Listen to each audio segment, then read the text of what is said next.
Big Mac, go get him, buddy.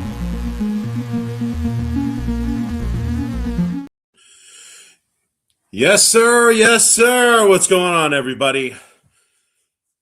Time for another Go Get 'em podcast. The Yankees did not go get him for the first time in the Go Get 'em era.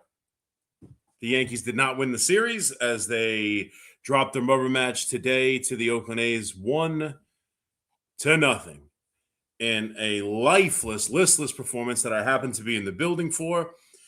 And it was no fun. As we've been talking about it, the offense really hasn't been going good since the beginning of the season, but particularly these last two games against the A's have been dreadful, right? They get the couple after the Rosario game to start the series. They get a couple of hits in the first inning, 3 hits in a row to start the game. In the second game of the series, they scored 2 runs in that first inning, and then that is it. That is it for the rest of the series. A brutal, brutal loss. Now, again, you know me, right? I think you know how I feel. The shill is a little bit overdone, but we have fun with it. But I'll take the positive out of it. The overall look as we get started before we break into the games is what we like to do. The overall look is still 8-4. 8-4. And I know we're crazy. I know we're furious. I know we're upset. I know the reaction is I came after the game and did the show with Craig, and I got the reaction, and the season's over, and we know for sure. I mean, it's remarkable. It's remarkable. I try not to get into it too much, but like it's a baseball season, right? It's 12 games in, and the Yankees won 8 of them. That's the overall, the record is you are what your record says you are, right? As the great Bill Parcells, and everybody likes to throw that around. You are what your record says you are. And yes, there are some different things we're going to get into, and we have been. We know what the issues are. There are still issues with this team, but ultimately after dropping their first series and a kind of come from behind, almost fluky when you consider it's Rosario, so I understand the point that they're a Rosario 2-run home run game away from being swept by the A's. The offense is ice cold, and not just the bottom of the order that we talk about, which is clearly, is an issue, right? The bottom of the order is not only just struggling, they are insanely bad. So, I get it, but you look at it, Bellinger outside of that hit, I look back, and again, I didn't score the game today, but you look at Bellinger, 2 hits in this series, right? Judge comes through the base hit in that first inning as well, and we have to have a conversation about Judge because I'm annoyed at Judge about his ABS challenge system. But Judge does nothing. Stanton, outside of the one hit where he actually hit it twice, they showed it on the next broadcast, that line drive in the first game that helps that inning along before the Rosario 3-run home run. He actually hits it jam shot, and then the tip of the bat hits it a second time. Outside of that, he does nothing in this series. How many strikeouts? We talk about strikeouts and complaining about strikeouts. How many strikeouts does Rice have in this series? Rice strikes out 4 times in the second game of this series that they dropped 3-2, and in the first game of this series, he has a good game, 2 walks and a single. So, but he strikes out 4 times. He has ugly at-bats today as well, as they were all completely shut down today by Springs, who's done a really nice job against the Yankees historically. But and Grisham at the top, again, getting on base, multiple walks. Again, I will take Grisham is the least of my concerns right now. I know a lot of people are throwing stuff at Grisham as well as the bottom of the order. I'm not putting him in the bottom of the orders class just yet because he is literally hitting in front of Judge. Now, I know that should get you fastballs and you should be able to hit a little bit, but he's slumping right now, and I know he's a topic of, mass importance because bringing him back for $22 million changed the way they were going to go about the offseason, and nobody likes it, and Dominguez and all that, and even Spencer Jones, who's striking out a ton in AAA. But he's got a 360 on base percentage right now. If the New York Yankees leadoff hitter in front of Aaron Judge has a 360 on base percentage, I'll live with it. Like right now, he's slumping and he still has a 360 on base percentage. So, but everybody else in this lineup, yeah, I mean, it is a big time problem right now. And the offense has been cold. Really, they haven't scored a lot of runs in this entire season yet. And again, if you want to put the little positive spin on it, the offense has struggled for 12 games. This offense is going to be probably, it was last year, or probably be again, one of, if not the top offense in the American League. I still think it's going to be that. And they've had a miserable 12 games, and they are 8-4. They have found a way to win 8 games. They've lost all 4 games by 1 run. All 4 of them by 1 run. And you could say, well, that's an indication they can't win close games. I suppose, right? It's a little, I think that's a little unfair. But hey, if we're going to talk about 1 runs, I suppose it is.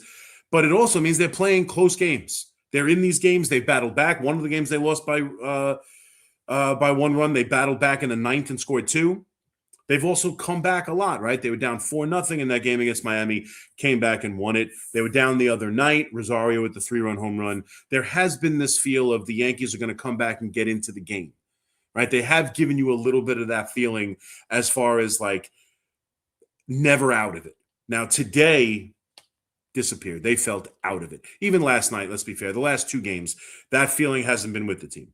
The offense has been completely inept, and they look just awful at the bottom of the lineup. And today we saw them roll out the right-handed lineup without Paul Goldschmidt in it, which, I mean, if we want to get into that, first off, I don't understand, right? Let's get to today's game a little bit. We'll just bounce around a little bit. We get to today's game, and I understand that you played Escara the other night, and you don't want to have Wells back-to-back games off. And I know that right now, Rosario had the 2-run home run game. He looks like he's giving you good at-bats. You want to keep Rosario in there. You give Jazz the day off. I'm okay with that. Jazz is scuffling against the lefty. That's fine. But I don't understand how we have a left-handed lineup with right-handed batters for the left-handed starter, and Paul Goldschmidt's not in it. And then you play the game, and they do nothing offensively the entire game. 8 of the 9 innings are against the left-handed pitcher because they brought in Harris to close out the game in the 9th, left-handed pitcher. And I know Paul Goldschmidt was on deck to pinch hit for the pitcher after they lost the DH. I don't understand how he doesn't have an at-bat in this game. That's my one complaint. If we're going to talk about Aaron Boone, and we talk about him almost every night and every podcast, if I have one complaint with Boone tonight on the lineup, I think Paul Goldschmidt, you have to find a way to put him in the lineup in the first place. And if not, he's got to get an at-bat in a game that you don't have any hits against the left-handed starter. You can't have 8 of 9 innings with this lineup looking like it did, having the offense like it did today, and not getting it back for Paul Goldschmidt, who in my mind is the best right-handed hitter you have on the team. So right off the bat there, that's the one thing I don't understand about today's lineup. I don't get it.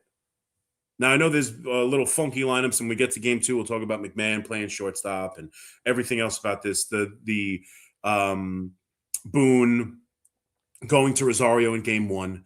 But ultimately, right now, and I haven't even mentioned Weathers, right? And how great Weathers was today. And even Warren. Warren was good. They continue to pitch their ass off. They have yet to have a starting pitcher give up more than 3 runs. Weathers, we're going to talk mostly about the offense because that's the story right now. And I get it.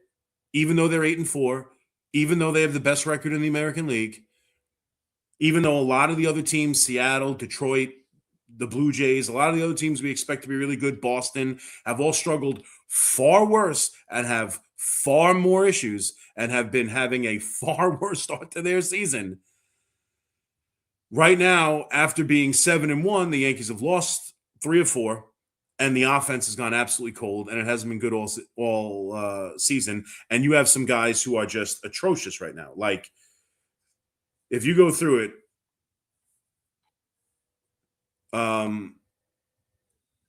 Judge is hitting 222. Like, this was the lineup today, right? Judge is hitting 222. Bellinger is hitting 238. Stanton's still hitting 326, but he's been ice cold. Jazz is hitting 186. Rice has been great, 324. Grichuk yet to have a hit. Wells is hitting 167, and this is really what we're talking about. Wells is hitting 167. Caballero is hitting 135. Grisham is hitting 162. And McMahon is hitting .069. McMahon's hitting 69. And I wish I could laugh at that, but I can't.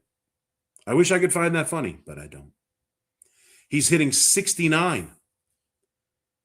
So, and the at-bats are atrocious. And, like, I was hopeful, and I guess I still am in a little bit. He's not going to hit 69, right? Like, he's not going to hit 69.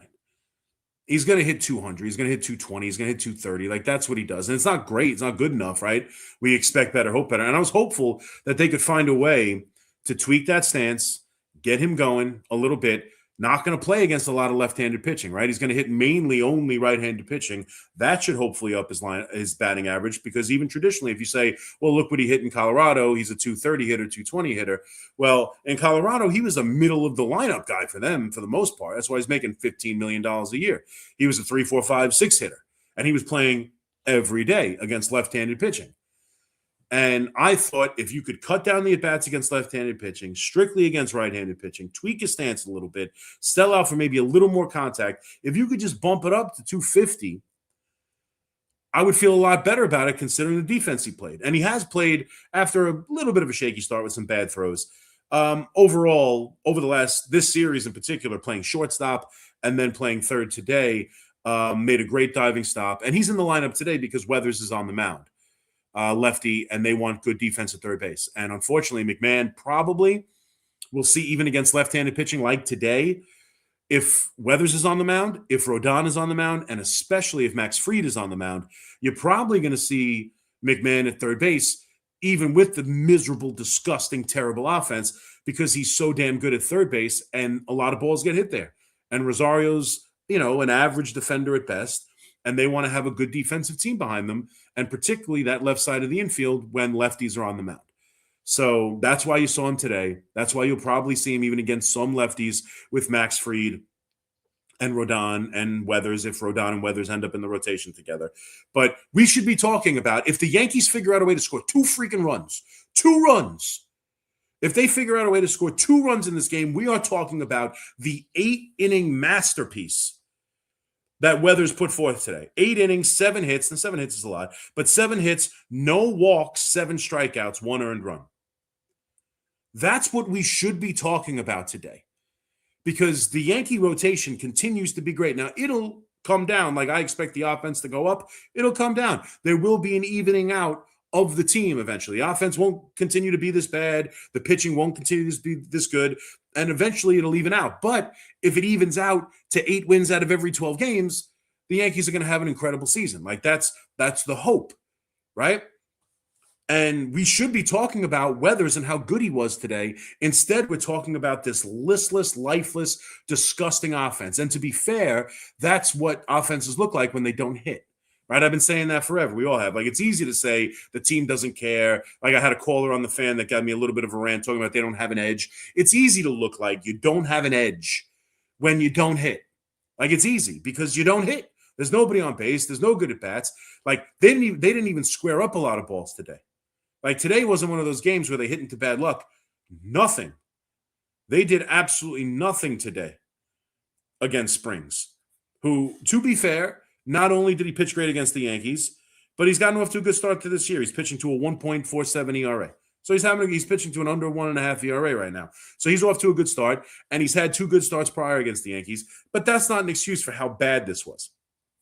And as we start to really talk about the team, right, you start to talk about, like, to me, I look at it, especially with the way Caballero is playing, when Anthony Volpe comes back, is like going to be a line of demarcation with this team, because Caballero is not playing well enough to be the starting shortstop. Anthony Volpe is going to come back and be the starting shortstop, right?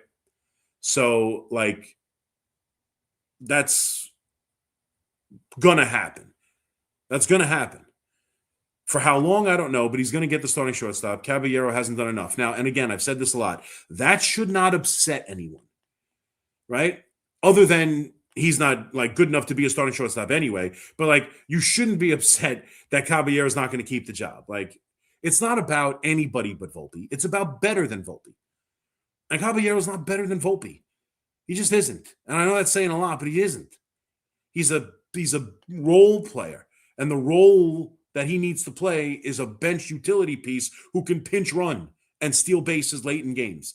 That's who he is. That's how he best fits the Yankees. And that's how he best serves the Yankees. So they need a starting shortstop, right? And it should be better than Anthony Volpe. The Yankees should have, I was saying it all offseason. The one thing I wanted was a better starting shortstop for the Yankees. They didn't do it.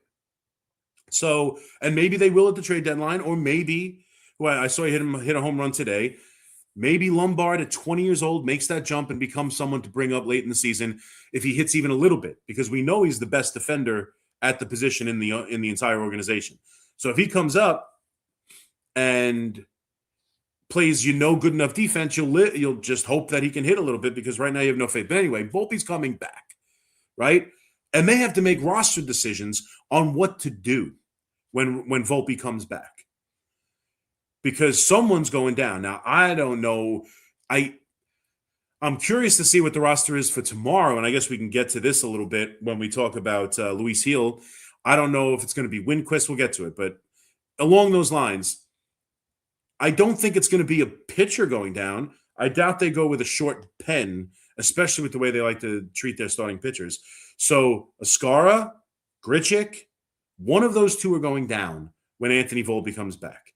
And I don't know when that's going to be. A week, 2 weeks, right? He's apparently flying back with the team from Tampa back to New York after the short weekend road trip. And then he's eligible to start a rehab assignment. So is that going to last a week, a 2 week? It has up to a month before they have to either bring him up to the big leagues or option him to AAA or keep him in AAA. Whatever. They're going to have to make a decision and use one of his options. They're going to have to make that decision within a month of putting him into games and starting his clock for the rehab assignment. So my guess is it's not going to take the full month, and my guess is he's coming right up to the team with the way Caballero's hitting. So what's the roster move? Is the roster move just to DFA Grichuk? Is the roster move to send down Escara and just have Rice as your backup? I keep wanting to say quarterback. I almost said it twice. Your backup catcher? I honestly don't know how they're viewing it. And that's why these at-bats, and you're seeing this, like they're going to give an opportunity early on in the season. Yes, every game is important. Yes. They want to win every game. Yes. And I don't think they're giving up games when they play Grichuk or they pinch hit with Escara. But they also need to find out, can Escara pinch hit? Because that's a role for him when he's the only lefty on the bench, right? If you're going to keep Escara and he's the lefty on the bench, he's going to have to be able to pinch hit for a while, every once in a while. So you got to find out if Escara can pinch hit before you make this decision. Same thing with Randall Grichuk. You got to give him run. You can't just say every game's important. We lost the division last year by a tiebreaker. You got to win every single game. Forget Grichuk. Like, this is a roster. This is a team. You got to find out if Grichuk can play or not, because you're deciding whether or not to cut him. So, like, these are the early questions. And this is where, if you want to get on Brian Cashman, or this is where you want to talk about this team as a whole, as of right now, and the depth that I like to talk about and how deep it is, and it's the deepest team that they've had in a long time. And David Cohn is telling Evan and Tiki that the bench and the veteran nature of the bench and how good it is reminds him of the 96 team, and there hasn't been a bench like this in a while. And we talk about all that, but the bench isn't any of that if Grichuk is god-awful and J.C. Escara can't get a hit, right? So far, you needed answers from those guys, and you're getting absolutely zero from them. Zero. Grichuk, and again, I watched it. I didn't go back and watch it. I literally just walked in my house. I know it's late. I'm just getting home. So I was at the ballpark. From what I could see from the front row in right field, his swings were atrocious. Not only did he not come through with a hit, but he was terrible. The swings and the at-bats. Now, I know he worked deep into the count, fouled off a couple on one at-bat, but like some of the swings, just his swing in general looked bad. Not even that he was fooled. Like, he just looked off balance. I thought Grichuk looked terrible. Now, he did make a good play in left field. He can play a little bit of defense. We'll see. But, like, those at-bats were so terrible that I don't know. Like, he's going to have to get run. Like, I can say this. We can say this. The Yankees aren't going to make decisions on him on 5-6 at-bats. Like, it just they can't do it. They have to give him a little bit of run. This is baseball. Same thing with JC Escara. Like, they're going to have to give him some run here to see what they are. But, man, his at-bats in this game were terrible. And so right now you look at the team overall, before we start to break down the games a little bit, they lose this series, their first series of the season. Now, again, I know everyone's going to say bad team. They haven't played a good team. Well, I do think San Francisco probably has more talent than a bad team, but they're a bad team, right? They're out of place. I think they're managed completely. I think they're managed terribly. I think they're bad defensively. I think they're out of place, out of sorts. They're having issues with camaraderie. So even though I think they have some talent on that team, I'll give you the Giants stink. Klub Fit 6604. The Rico is going to start just fine. Don't worry about it. You can find the Rico somewhere else. This is not the Rico. Wait, you're looking for the Rico? Come on in. Hey, Met fans, drink up the tears, baby. Do it now while you can. Do it while you can, man. Drink up the tears. But this isn't the Rico. Well, yeah, I look just like Evan. Where was I? Lost my train of thought. The Yankees not playing good teams. I agree. The Giants aren't a very good team. But outside of that, right, and I know this is just probably a little bit towards shilling, but people have been saying it, and I just want to comment on it. They took 2 out of 3 in Seattle. Now, Seattle's off to a terrible start, but they are still second to the Yankees in odds to win the American League. I don't think it's fair to call Seattle a bad team just yet, even though they're off to a miserable start and their offense has been as cold or worse than the Yankees. But in Seattle, that's a good series win. I don't care what anybody says. And I will tell you that I honestly believe, and this is more about just baseball and how I feel about these teams than necessarily trying to make you feel better about, these last 2 series as a Yankee fan. I honestly believe, from looking at the teams, watching them play, Miami and the A's might be the 2 best bad teams in baseball. Like, I think these lineups in particular, the Miami offense, you saw it for 3 days, and the Yankees pitched them well, right? The Yankees, for the most part, pitched them well. Outside of a couple bullpen blowups, starting pitching pitched them well. But if you look at that Miami offense, really good, really tough, battle-tested. They put up good at bat after good at bat. I was impressed with Miami. They got Alcantara back to Cy Young form so far early on in the season. They have some good young pitching. I think Miami's a good team. So, again, I know this is on the Go Get 'Em Yankee podcast, and I'm the Yankee shill, and I'm trying to defend against people who say the Yankees played a cupcake schedule. I'm just saying, we'll see. Maybe at the end of the year, I'll be dead wrong. But they've gotten off to a good start. They just won in Cincinnati tonight. They're 8-5. I think Miami's a good team. I'm not apologizing to anyone for beating Miami 2 out of 3. And then if you look at this A's lineup, and they haven't been getting going yet. And the Yankees did pitch them well as well. But if you look at that A's lineup, and you have Kurtz and Langoliers and Soderstrom and Rooker, who left this game with, I guess, an oblique injury. I didn't get to see the post game. I didn't get to see any of that. I had to run right to the studio, so I apologize. This Rico. You got me saying Rico, you losers. I'm just kidding. I would never call you losers. Go enjoy the Rico. Let's go get him. I'm a little bit. I didn't get to watch the post games, but you look at that. Rooker, Wilson, Muncy, Butler, like, that's a pretty good lineup. Now, they've gotten off to a slow start, but that's a pretty good lineup. I think the A's have a chance to be a pretty good team. They got off to a slow start. I think they got swept by the Jays to start the year. They haven't really hit this lineup, but those are all really good hitters. Those are scary hitters. You watch the games, even though they didn't score a lot of runs.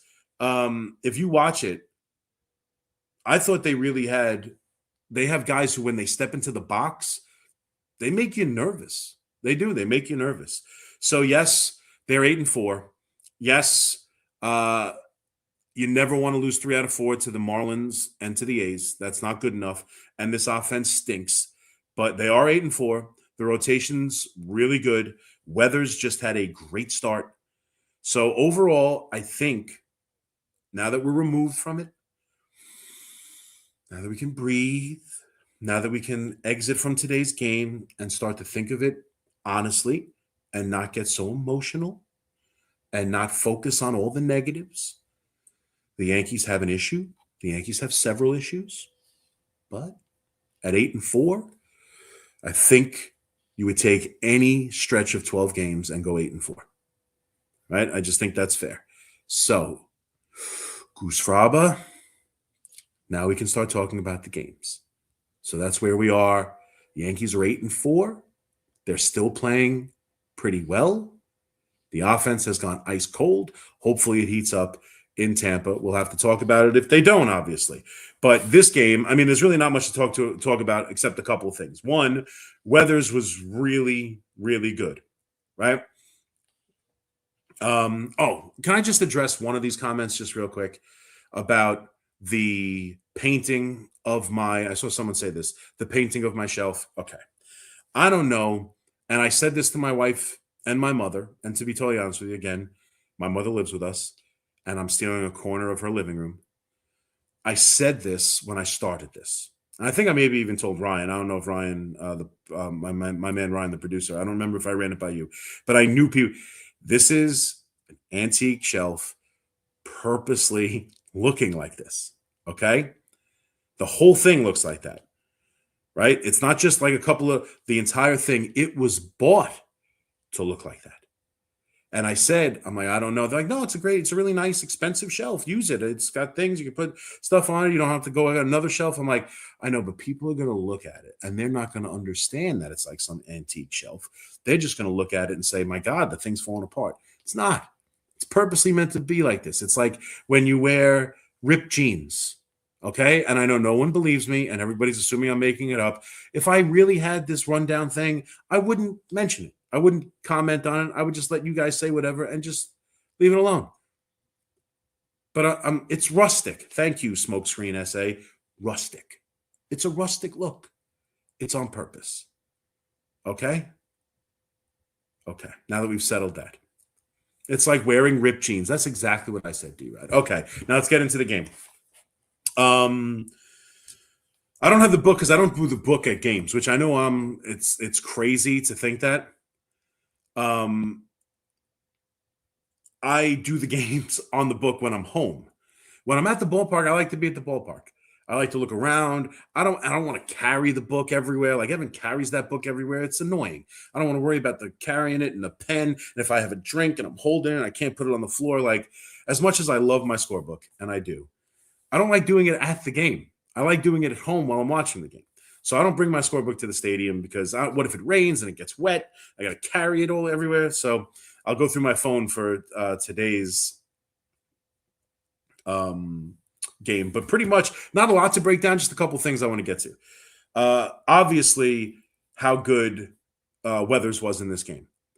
And I'm going to go back and watch it on TV, but I can tell you just from the ballpark, fastball looked good, changeup looked good.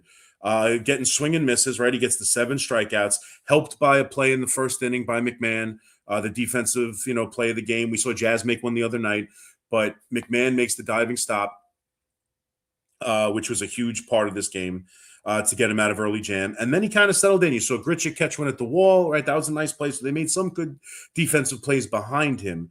But ultimately, it was a very ho-hum, cruise through this lineup kind of performance from Weathers, who we were looking for a performance like this, right? When Luis Seal's coming back, right, that makes the 5-man. As soon as Rodon, who might be slowed down by this hamstring strain, we'll see how long it goes, but he's going to be slowed down, maybe a week or so. but he's coming back. And when Rodon comes back and when then Cole comes back, they're going to make decisions about this rotation. And a fringe piece is Weathers. And he's been a guy who, good stuff, high 90s, 98, 99 mile an hour fastball. He's got pretty good changeup. Like, he's got some good stuff. But he's been that guy who battles and can't put hitters away and misses up a lot and throws a lot of pitches and can't get deep into games. And for him to get 8 innings, right? We haven't seen Cam go that deep, as great as he's been. We haven't seen Fried go that deep, as great as he's been. A full, complete 8-inning game, and complete 8 innings from Weathers is a really positive sign. A positive sign that he can be efficient, that he can live in the strike zone, that he can get through. And again, I know they haven't gotten off to a great start, but I think this lineup's pretty damn good. And he goes through this lineup. Like, that's a really positive start. Now, the only time he gets into the trouble is when he gives up the triple to Muncy off the wall. Immediately, Soderstrom gets the base hit to drive him in, but then he keeps it at that. He doesn't allow another run. He still has another couple innings after that. So I think that's a really positive, really important performance from Weathers, who's trying to find his place in this rotation. And we'll see how long it goes. Now, the line is these things always typically work themselves out, whether there's another injury coming, knock on wood, or whatever the case may be. But eventually they're going to have to make a decision on who's going to come out of this rotation. And I would think Weathers is a really strong candidate to come out of the rotation, especially because he could be a guy to go into the bullpen. Like, I think his stuff translates to the bullpen, especially a lefty. Now, I know Hedrick's been really good, and we all trust Hill. And Yarborough's out there too, but he's more of a mop-up guy. They could use another lefty arm out of that bullpen to really come in and get big timeouts. So I would think you could see him enter the mix, into the bullpen, but that was a really positive start for Weathers. And then Blackburn comes in and gets through an inning, but I mean, not too many jams. He doesn't even get too many jams. Like, there's a couple of situations, but for the most part, he does a fine job and goes through it relatively easy. Now, offensively, there's not much to talk about. I mean, they literally didn't do anything in this game. I almost want to flush it. There's really not to talk about, but I do want to just talk about the bottom of the 3rd inning and Aaron Judge. And this is something I feel really strong about watching the beginning of this season and with the new the ABS challenge system. Aaron Judge needs to get his head out of his you-know-what and start being more confident and using this challenge system. You could tell he doesn't want to do it. You could tell he doesn't like it. And today is a perfect example of why he needs to be the one to challenge things. It's the 3rd inning today, right? Bottom of the 3rd inning, obviously. Austin Wells strikes out. What else is new? He strikes out to lead off the inning. Caballero hits a lazy little ground ball to third, and he boots it. McMahon flies out, and then Rosario walks after Caballero steals second base, which, by the way, is his fifth steal of the season. And the Yankees have been running the bases really well, right? They get a double steal later in this game with Jazz and Rice. Like, they've been aggressive on the base paths. That's been one of the positives. They don't get on base enough, but when they do, they've been aggressive on the base paths. They've taken the extra base, tagging up and going to third on fly balls to left and everything. Like, they've been really good on the base paths and really aggressive. And they have, I think, 15 steals on the season already. So they've been running the base as well. But he steals second base. Amador Rosario walks in front of Judge. So now I know it's only the third inning, but they hadn't scored a run since the first inning of the game before. So they go through the entire rest of last night being completely shut down. The team is in a funk. You went through the first two innings with nothing. You're the best hitter in the world and the best hitter on your team, clearly. It's first and second. You with runners on, Judge with runners on, that's the time to be loose and fast with the ABS challenge system. That's the time. Later in the game, and I forget which inning it was, but later in the game, it was like 2 outs, nobody on, 2-0 count with Caballero up, and it's a strike for a 2-1 count. And Caballero taps his head. He ends up being wrong. But 2 outs, nobody on, Caballero up. I don't need the challenge there. Take the 2-1 pitch. If you get on, okay, maybe you steal second base. I get it. But like, the idea with this lineup struggling in the bottom of the order on after you, like with McMahon up next, that's not where I need the challenge. Where we need the challenge is Judge with 2 runners on. And he gets caught looking on a pitch that, again, I saw the replay. It was close. I don't know for sure. It looked like a ball to me, but it might have been strike 3. But it was close, and it was off the plate. He thought so. He was frustrated with the pitch. Challenge. It was a 1-2 pitch. That's what the challenge is there for, Judge. We want you up against a left-handed pitcher with a 2-2 count and 2 runners on. I don't need Caballero trying to turn over a 2-1 pitch with nobody on and 2 outs. Judge needs to be way more aggressive. The better hitters on this lineup should be the ones more aggressive. That's the at-bat I'm looking to extend if I can. That's the at-bat I'm looking to do something. Judge gets another fastball and hits one out of the ballpark. The Yankees win today. He comes through with a double in the gap. The Yankees win today. That's the at-bat. He has been way too shy and hesitant on the ABS challenge system. He's the guy who should be challenging the most, and I'll live with it. If they lose their challenge because he tried to extend an at-bat with runners on, I'll live with it.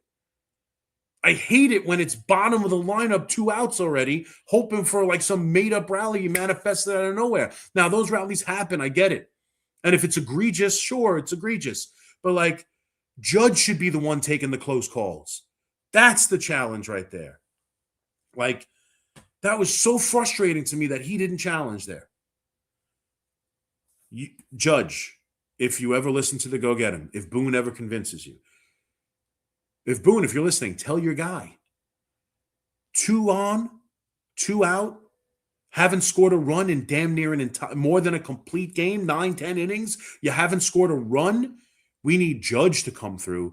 I want that pitch overturned. That's the at-bat I'm willing to lose a challenge on. So that annoyed me in this game. And then, late in the game, again, I don't know where the perfect spot is for it. They bring in, Judge again. Judge doesn't come through again later in the game. That's with the double steal. You have, or later in the 8th inning, right? Yeah, in the 8th inning, he gets, he grounds out to end the 8th with a Matt Rosario on.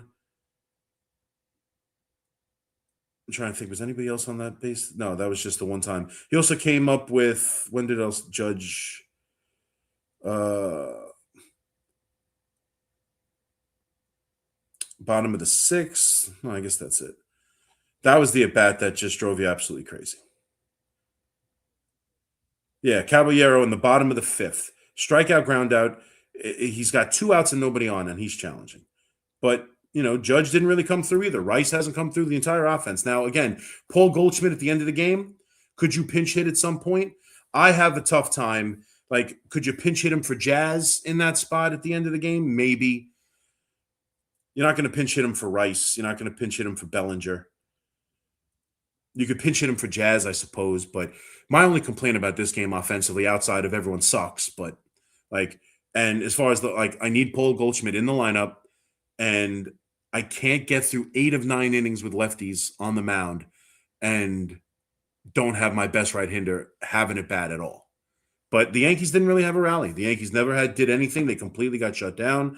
This was the most lifeless game of the season so far, and they dropped the final game 1-0. And, other than Weathers and just the overall idea that the offense is struggling, I mean, there's really not much to this game. They didn't hit. 8 strikeouts in the game. McMahon continues to swing the bat poorly, but everyone did. I mean, Rice is popping up a lot of balls in the last couple games. Stanton hasn't done anything. I mean, Grichuk had some miserable at-bats, but for the most part, there was nothing to this game. They had the one situation where I'm pissed at Judge, and he hasn't come through either, but that's about it. They did not square up a lot of balls today. Then we get to the second game of the series. Will Warren, 4 2/3, 2 runs. Again, Will looks good to me. Like, he's not great. He's got to get deeper into games. He has the 1 inning where he gets the first 2 guys in the 4th, and then he gives up 3 straight singles and a walk. And he gives up, those 2 runs in the 4th that end up really hurting them. And then we'll get to Bednar in the 9th. But just quickly to go through this game, again, because the offense didn't do much. That's the 1 inning that kills him. And he has innings like that. That's the one thing about Will Warren. He struggles to get through those innings. And in the 4th, he gets the first 2 outs real quick. And then Butler gets a little base hit. Then you get Muncy, and then McNeil, who killed him in this series, hitting line drives all over the place. McNeil comes through with the RBI single, and they're down 2. They give up the 2 runs there, and he pitched well throughout that game. But he has the 1 innings, Warren. That's the one thing about him, is he'll get these innings where he just kind of has it fall apart for him. But ultimately, again, no starting pitcher has given up more than 3 runs, and as much as you like to get him deeper into the game, he does a really nice job. Like, he's been solid. I think he's a kid who just needs to figure out how to get through innings once the things start falling out of control, which isn't easy to do, but he was able to do that. But again, this game offensively, and offense is the story right now, they strike out a ton in this game, right? There are 1, 2, 3, 4, 5, 6, 7, 8, 9, 10, 11, 12, 13, 14 strikeouts in this game. They have the first inning, Grisham with the base hit, Judge with the bullet up the middle, Bellinger with the bloop shot. You get the walk from Jazz, and then you get the walk from Ascara for the RBI, 2 runs, and then that's it. And the offense really does nothing the rest of the way. And obviously the story in this game is off the Rosario game. He plays Rosario at third and puts McMahon back in the lineup at shortstop, which, again, they have no backup shortstop, and McMahon did a decent enough job. McMahon played fine shortstop. Like, he's good defensively. I'm not worried about him defensively. It's the offense. You got Ascara in this game as well, who draws a walk in that first inning for the RBI, doesn't get a hit the rest of the way, 0 for 3 with a walk and an RBI. Jazz with a couple walks in this game with a couple strikeouts. Stanton does nothing. Rice goes 0 for 4 with 4 strikeouts. Judge gets that single and a walk, but he's got a strikeout and a double play. Now, Grisham's getting on base. Grisham got on base 3 times in this game. A single, 2 walks, and a strikeout. Like, that's the one thing about Grisham right now. It's hard to kill him because he is walking a lot. But the thing about this game, after the offense goes completely limp after the first inning, right? Severino on the ropes, and that's been a little bit of a telling point, right? They've had some guys on the ropes early. You had Paddock on the ropes on Easter Sunday with that first inning that he came in. I think it was the 3rd inning. They have 2nd and 3rd after the throwing error from the first baseman, and they have a run in, 2nd and 3rd, nobody out, and they can't come through with the base hit. They can't come through with another run. That's what cost them in that game. And in this game, same thing. They have him on the ropes early in this game, 3 straight singles, and then you get the Rice strikeout, Stanton strikeout, and even though they add another run with 2 more walks, Rosario strikeout. So that's an inning where, you get 2, and it's early on in the game, and you're assuming more is coming, but you let Severino settle in, but you had him on the ropes, man. The first 3 batters of the game get on. You have 2 other walks, Rice and Stanton with 2 strikeouts right in the middle of that first inning. Absolutely a killer. And then I guess really the only other aspect of this game is the end where, again, looking to pinch hit Paul Goldschmidt. Also giving up the run from Bednar. And really the entire bullpen, this was a good game for the bullpen again. Hill comes in and does a great job, right? Hill comes in the 5th inning. You have 1st and 2nd in that 5th, right? Warren starts the 5th. You get the error from Rice coming in on a ball down the line, and then you get a walk. You get a fly out from Wilson, and then he comes in to face Butler, and on the first pitch, Hill gets the ground ball back to him. He gives you an inning and a 3rd. Doval comes in. I thought Doval had a nice bounce back inning. He deals with an error from Rosario with a ball in the dirt that Rice couldn't scoop. He ends up getting through that relatively easy, so that was a good job. Hedrick, again, Hedrick's been really good. I don't know how I feel about him just yet, but so far, outside of one outing with Bird, Bird and Hedrick were like the two guys that you looked at in that bullpen and said, well, how are they going to be used? They're kind of the next men up after Doval and Bednar, obviously, and they're right in the mix with Hill, who I don't know how they view. I don't know if they view him as like that incredibly tough lefty. It's against lefties, and you're looking for ground balls with Hill, but you're not going to get strikeouts with Hill. That's the thing. And Cruz obviously has been that fireman where he comes in with runners on looking for strikeouts, especially right-handed if you can get it. But he's coming in, jam, 2 outs, 2 men on, bases loaded. He comes in because he knows with that splitter you can get a strikeout. But Hedrick and Bird, with like those two guys, were like, they're going to have to find – we have no idea what they are. Bird, obviously, the project. They traded for him last year, sent him down to the minors. Who are these guys going to be? And really, outside of the one outing where Bird blew the game against Miami, which is significant, he blew the game. But outside of that one outing, both of those guys have been lights out. They've been really good. So that's been a positive of this team as well. The bullpen's shaky. They've had their moments. Even Bednar, and we're going to get to Bednar giving up the run.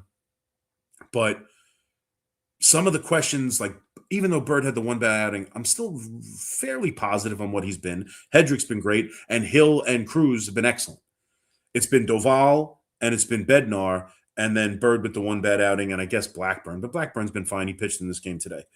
But then you get to Bednar in the 9th, and look, Bednar is curious. I'm muted. Is everyone hearing me okay? Ryan, we hear me?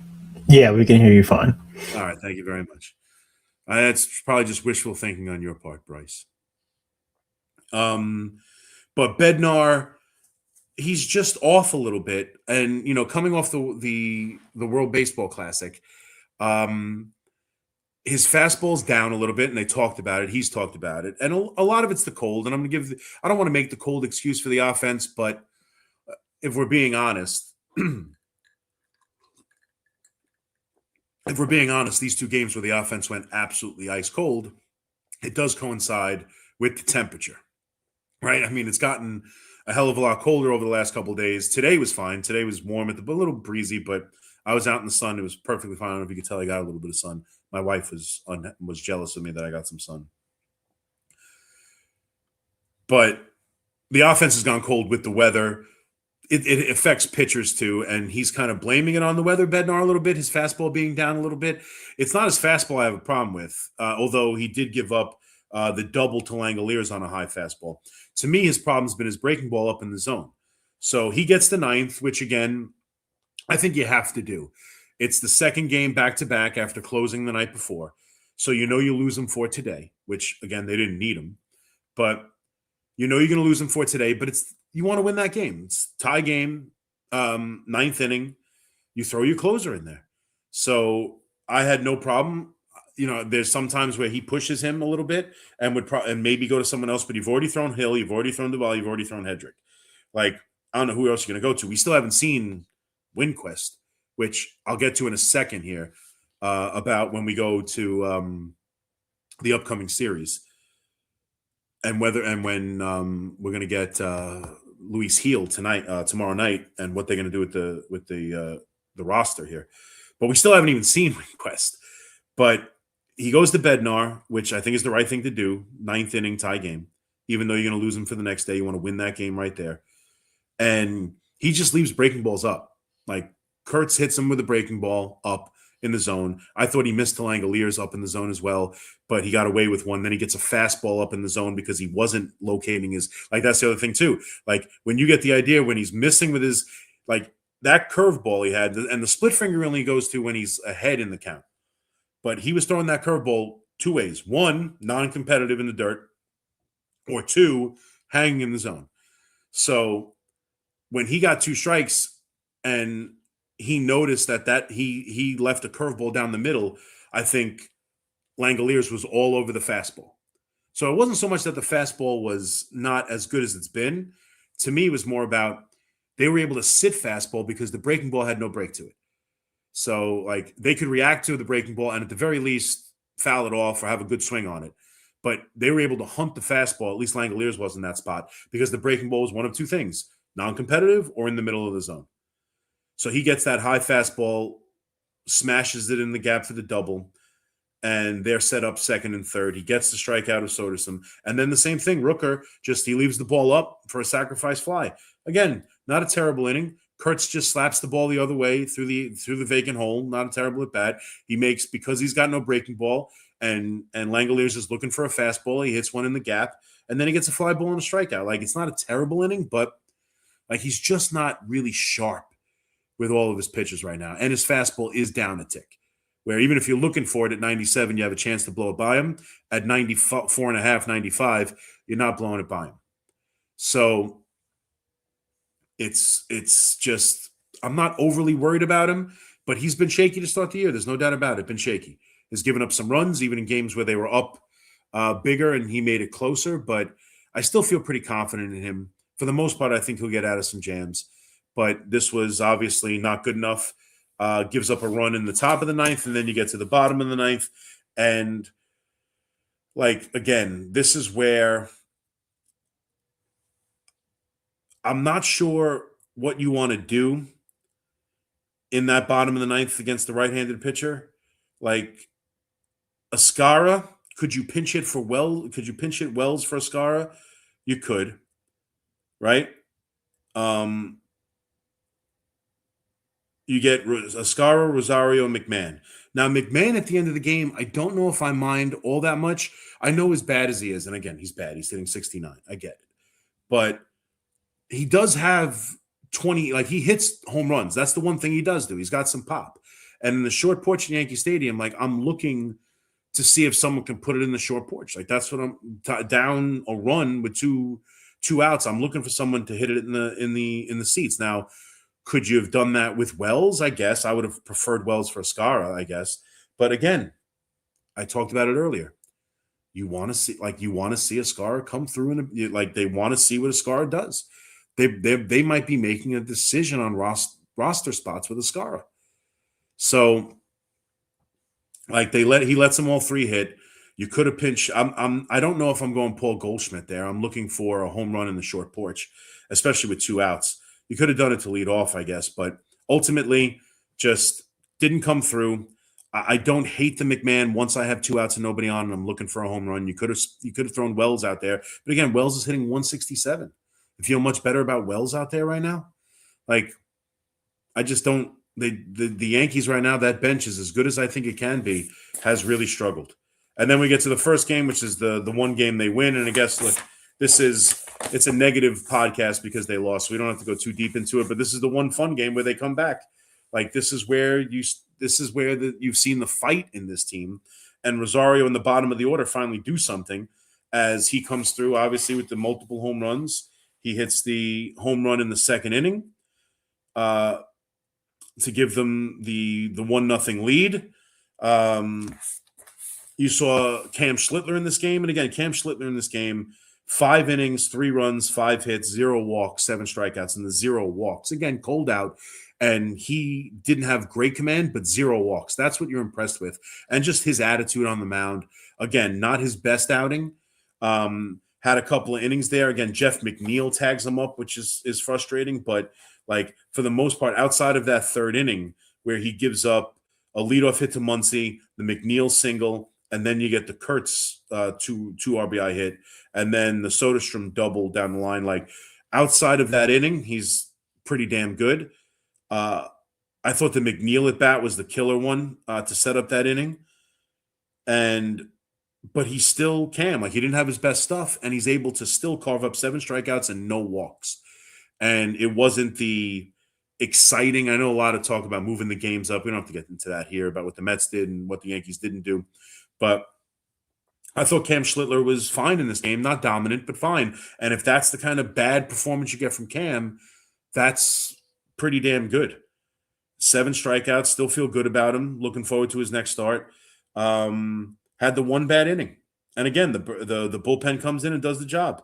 The bullpen doesn't give up a run in this game. Bird comes in for 2/3 of an inning, gives up a hit and a strikeout. Hedrick again with another clean inning. Cruz did a great job in this game. Comes in for 1 1/3.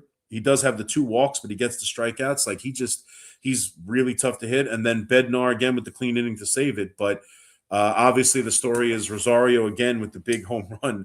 And yes, Boone, that's right, Aaron Boone. We have to mention when he does poor things. We'll mention when he does good things. He gives Rosario the start kind of out of nowhere against a right-handed pitcher in Savali, who, again, you knew right away the Yankees were going to have a tough series when Aaron Savali was shutting them down. And for the most part, he was outside of Rosario. But Rosario comes through with the big home run to give him the lead, and then obviously that 3-run home run in the that 8th inning. You get Bellinger to come through with a base hit, Rice with a base hit, the Stanton hit where he hits the ball twice with the bat was unbelievable. The direction change of that was incredible. Jazz flies out, and then you get the 3-run bomb from Rosario to give them the lead, and you saw what happened the rest of the way. That was a fun one. It's dampened now. I should have if I did a Rico right after that. That would have been much more fun. I would have got more into that game, but we've been talking for almost an hour, and they lost the series. So ultimately, yeah, that was a good win. Good come from behind win. You always like come from behind wins. You have 2 this year that of significance against the Marlins. That second game of that series, Weathers doesn't have a great outing. They're down 4-0. They come back. Bellinger with the 2-run shot, and then they get back into that game and win it late. Stanton with the big hit up the middle.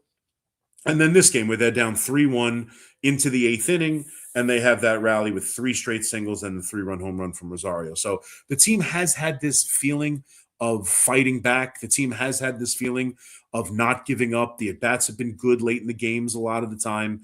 Like, again, they've lost 4 games, all of them by a run. They've had the tying run on base multiple different times. Like, I think that's, a lot of the story of this game and this team right now is that even in the losses, they're right there.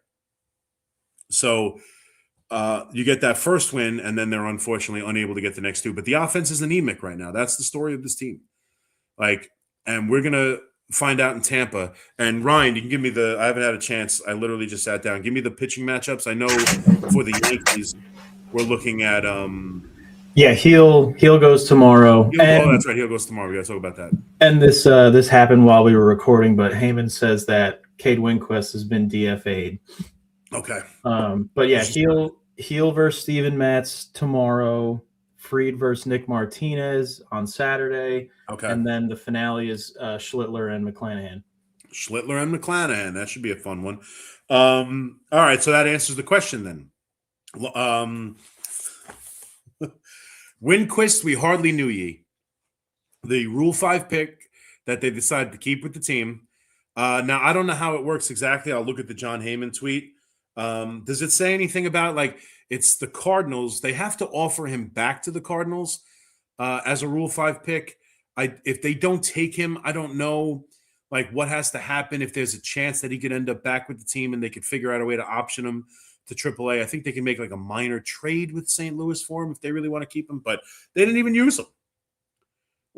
So there's the answer to that.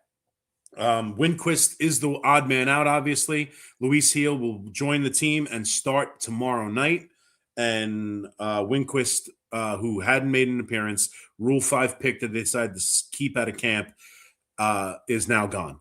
So we'll see what Luis Heel is. And look, he did not have, I think he gave up 4 runs in 4 innings in his only minor league start. We saw what he did in spring training, not overly great. Had one of his spring training starts was really good and dominant. That fastball had nothing on it all of camp except for that one start. So hopefully, he can give you a good start as they head to Tampa for what is it's an important series. You want to see the bats get going. But Luis Heel is back. The 5-man rotation is now underway. The season is now underway. 12 games in. First time we need a 5th starter. You get Fried and you get Schlittler the rest of these 2 series. Go to Tampa and take a win. First time in the Trop, which they have not been good at in the Trop in the Aaron Boone era. They are under 500 in Tropicana Field. The Trop is back after a year at George M. Steinbrenner Field for the Rays. But again, you're looking for the offense to wake up a little bit.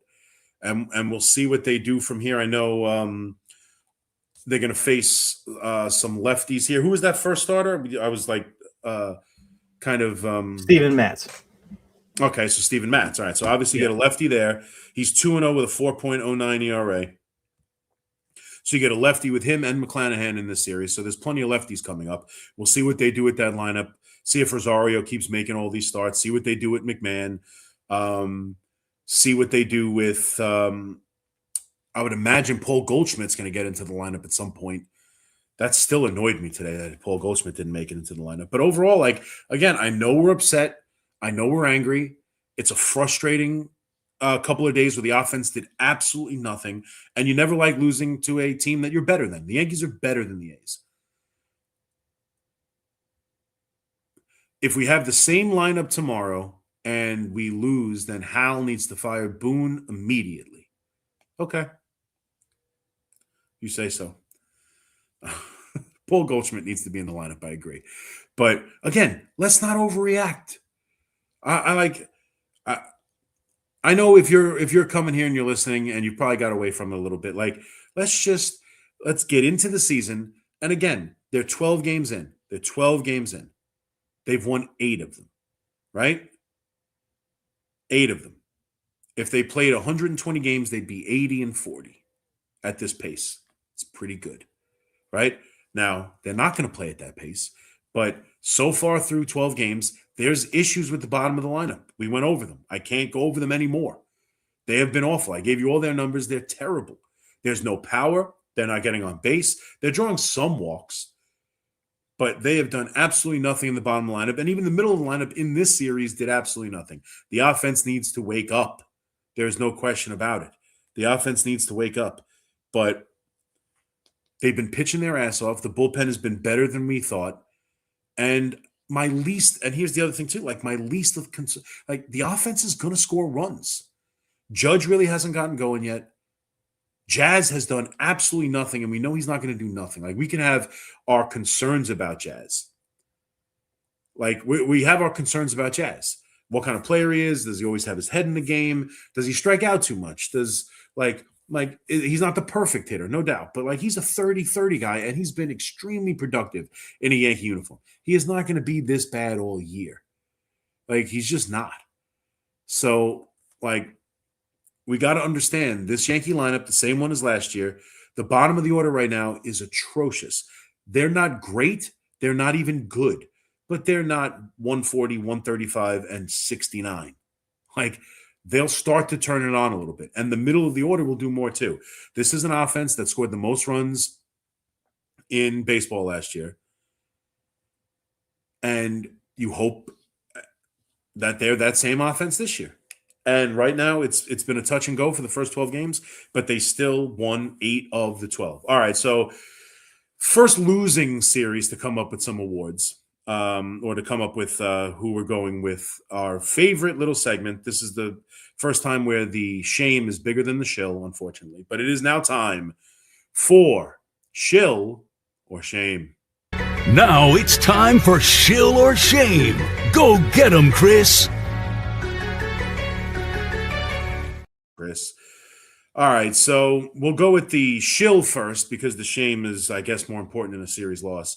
Now, there's a couple of guys you could shill for, and I guess you have to go, like, it's either Weathers today and that 8-inning, 7-hit, 7-strikeout performance that he gave you, 1 run in 8 innings, but they lost the game. So I guess I have to shill for Rosario. He is the star of the one game they won in the series. He gets the 2 home runs. He gets the solo home run in the second to give them the 1-0 lead. And then, of course, the 3-run bomb, all of them like the same kind of inside pitch down the line. A lot of energy. The team loves him. The team eats him up, man. He's a great teammate. They were super excited for him. That was a bomb of a home run, a huge moment, big win. Unfortunately, they dropped the next 2. But I guess I got a shill for Rosario, who's going to start, like, and look, until they can really make a difference with McMahon, if he's this bad, Rosario is going to get more playing time. And I don't know, again, you can't impact everybody. And this is a conversation for later when we get into closer to trade deadline and everything. But you can't bring in, at the trade deadline, you can't replace shortstop, third base, catcher, bullpen. Like, you're not going to be able to do all of it. We know this. So, like, they're going to have to just improve from within somewhere. But I know he's on the hook for $16 million next year. The Yankees need to be all in right now. McMahon can't hit 100. McMahon can't hit 180. McMahon can't hit 200 all year long and be the starting third baseman for the New York Yankees. Not if your catcher is going to be a light hitter, and we'll see what Wells is, and not if shortstop's going to be a light hitter. Now, if Volpe finally becomes what the Yankees hoped he would be and thought he could be, and Wells reverts back to the 2.5 months we saw his rookie season where he was hitting cleanup with a damn near 900 OPS, then you can live with McMahon. Then you can live with a great defensive third baseman who doesn't hit. But you can't live with all three, and you're not going to be able to replace all three. So someone from within, whether it is Volpe or Wells or, I don't know, Rice going to catcher and playing Goldschmidt or, George Lombard from the minors, someone's going to have to step in and play better because you can't replace them all. But you can replace some of them. And I'm telling you right now, I think the Yankees are all in this season. I don't think they'll allow it, and we're going to start to see more of Rosario. Rosario's going to start playing more regularly and against right-handed pitching if McMahon continues to hit this way. So that was a big game for Rosario. Hopefully it continues for him. I would think he might very well play in two of these 3 games against Matz and then McClanahan in the 3rd game of this series. And if we have to pick a shame, who are we shaming here? I guess it's Ryan McMahon, right? I mean, he doesn't play in one of the games, and the guy he played for comes through with the big 3-run shot. I don't know. There's a lot of the entire lineup. I don't even know who to single out for being this terrible in all these games. Ascara strikes out. Do you want to just make it 7, 8, 9? You want to just make it the bottom of the order? I don't know. Let's go McMahon. Right, he's the story of it right now. He's been absolutely atrocious. He strikes out to end the game the other night. He does absolutely nothing. Now defensively, he's solid, but he does nothing. I mean, he needs to just improve. And he's going to be my shame, and he's going to be the Jason Giambi Golden Thong candidate for breakout slump guy because we need him to do something. Actually, no. I guess it has to be him. I just don't think he's going to hit against – I don't think he's going to get any hits against lefties, right? So he might not be in the lineup 2 out of the 3 games to pick him for breakout star of the next series. Maybe Jazz? Him and Jazz need to break out and get in a slump. The offer right now, Shame and the Golden Thong could go to damn near half the lineup. They have really struggled offensively. But we got to give some love to Rosario. But overall, look, again – tough series. The first series lost of the season. They did not hit at all. And it's really frustrating. Forget not scoring runs alone, to not be able to give Weathers a win here, to give him his first Yankee win of the season, and to hang him with a loss when he goes 8 innings of 1-run baseball. That's frustrating. When you get that kind of game pitched from what is your 4th starter, right? 3rd, 4th starter right now, 5th starter. Like, when that guy gives you that performance, you need to back it up with a victory. That's a game that the Yankees will look back on. Now, it's not one of those, the cliched, you win 60, you lose 60, is what you do in the other 40 or whatever. Like, I don't know. This probably falls into just the 60 that you lose and not one of those games that are up in the air necessarily. But, man, oh, man, 8 innings, 1 run, and the offense can't come up with anything. And it's just, you look at it, and yeah, I know you try and project into what this team could be for the postseason, but it's too early for that, and the team is going to change. But yeah, it's silly to even say because it goes without saying you can't have 5 guys in your lineup hitting under 200. Like, we could just scream about it and yell about it. They're 8-4, and we know. Something's got to change. We'll see what goes on. It's 12 games in. Every team. And this is the positive, right? And this is what I'll leave you with as we say goodbye here on the Go Get 'Em podcast. Here's what I'll leave you with before we get into the Tampa series. Every team, including this one, has 10, 12-game stretches where the offense doesn't really hit. And the Yankees have done it here for the first 12. No one's really hitting. Outside of Ben Rice, no one's really hitting. Stanton got off to a hot start. Stanton's still hitting 340, whatever. He got 2 hits in the first 5 games. He got 2 hits in each one of them. And outside of a couple key clutch hits, which are good, he's not even hitting. Like, no one in this lineup. Jazz is awful. Rosario, I mean, you could say he's hitting, but he started a handful of games. Wells is ice cold. Caballero, ice cold. Grisham, ice cold outside of walks. Judge, not nearly himself or anywhere close to a dominant player. You know, Bellinger's had his moments, but he hasn't really done anything of significance. And Rice is the one guy smashing the baseball, but he's had a couple of bad games here the last 2. Like, no one's hitting. 5 starters with a batting average under 200, and McMahon is hitting under 100. For 12 games, that's been the offense, and they won 8 of them. If you ever have an offense that is this poor for 12 games and you win 8 of them, like, a lot of people go, but Chris, every game is important. Chris, they lost the division last year on a tiebreaker. Chris, all these games are important. 100% they are. 100%. I'm totally with you. So when your offense is struggling like this and you win 8 of the 12, you count that as the win. You count that as, hey, we could have been much worse. Every game's important. We just played 670 baseball while we didn't hit. Like, the pitching is going to be like this all the time. Again, we talked about it. There's going to be like this up and down nature of it. The hitting will carry the team for a while with the pitching struggles. But like, anytime you hit like this for 12 games and you win 8 of them, you count it as a positive. This was a positive first 12 games of the season. They're going to have to get better. The lineup's going to have to be better. And they turn to Tampa, a couple of left-handers on the mound. And you've got in the second and third game of this series, you're getting Luis Gil to make his start of the season this year.